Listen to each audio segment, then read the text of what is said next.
20 et 27 juin auront lieu les élections départementales. Votez pour le Rassemblement citoyen de la gauche et de l'écologie. Je m'appelle Robert Inger, militant communiste, directeur du journal Le Patriote Côte d'Azur. Je m'appelle Anne-Laure Chintron, je suis enseignante en école primaire dans les quartiers prioritaires depuis 11 ans. Je suis également investie dans la co-organisation des marches climat qui ont lieu plusieurs fois par an et je suis militante à la France Insoumise. Je m'appelle Régis Durive, j'ai 58 ans, je suis marié, j'ai 3 grands-enfants. Je suis directeur d'école en REP+. Je suis engagé dans les associations pour le développement de l'agriculture paysanne, les AMAP.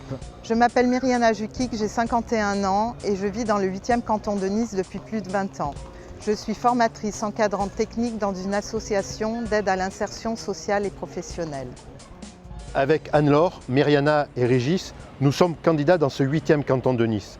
C'est le canton des quartiers populaires, des quartiers est de la ville de Nice, comme Roquebillière, Bon Voyage, Saint-Roch, Saint-Charles, Riquier et le Bas de Pasteur. Ce sont des quartiers où les populations ont été durement impactées par la crise sanitaire, où la précarité et le chômage ont explosé, où la pauvreté est très importante. Or, une des missions principales du conseil départemental, c'est justement les politiques de solidarité. Et avec mes collègues, nous voulons porter au sein du conseil départemental les exigences de ces populations, répondre aux attentes de ces populations, comme par exemple la mise en place rapidement du RSA pour les moins de 25 ans. Aujourd'hui, les jeunes sont privés du RSA entre 18 et 25 ans. Or, c'est un véritable filet de sécurité pour des populations, pour des jeunes qui subissent très difficilement les conséquences de la crise sanitaire. Le moteur de mon engagement politique, c'est que les citoyennes et les citoyens reviennent aux urnes. Parce que ce sont les décisions politiques qui conditionnent notre vie de tous les jours. Et moi, je refuse que les gens subissent les politiques droitières de ces dernières années et se sentent impuissants. Mais encore faut-il comprendre à quoi servent ces différentes élections. L'échelle du département, pour moi, c'est avant tout le social.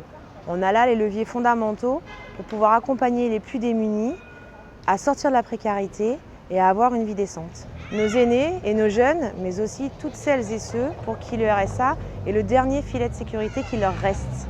Idem pour les personnes en situation de handicap. Dans mon métier, je suis particulièrement confrontée au problème de prise en charge des élèves par la MDPH, la Maison du Handicap. C'est de la responsabilité de la gauche de se mobiliser pour une société la plus égalitaire possible, une société humaine pour le bien vivre de toutes et tous. Le développement des circuits courts doit être une priorité de la politique agricole départementale. En favorisant l'installation de producteurs dans les Alpes-Maritimes, le département pourra favoriser l'aménagement du territoire et lutter contre la désertification de l'arrière-pays. Nous développerons l'écotourisme pour dynamiser le moyen et le haut pays. Pour cela, le département dispose d'un levier puissant, les cantines des collèges. Il faut privilégier pour les cantines les achats locaux et bio si possible.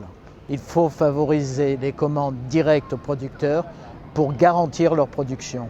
Développer l'agriculture locale, c'est renouer le lien entre le monde rural, la ville et les quartiers.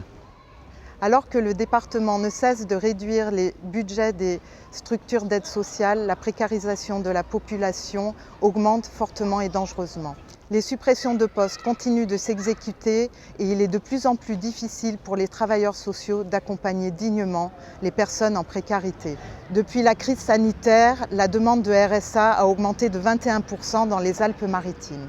Aujourd'hui, il est urgent de revaloriser les moyens humains dans ce secteur. Afin d'opérer les changements que nous attendons, afin que toutes et tous nous retrouvions notre place de citoyennes et de citoyens, luttons contre l'abstention et retournons aux urnes.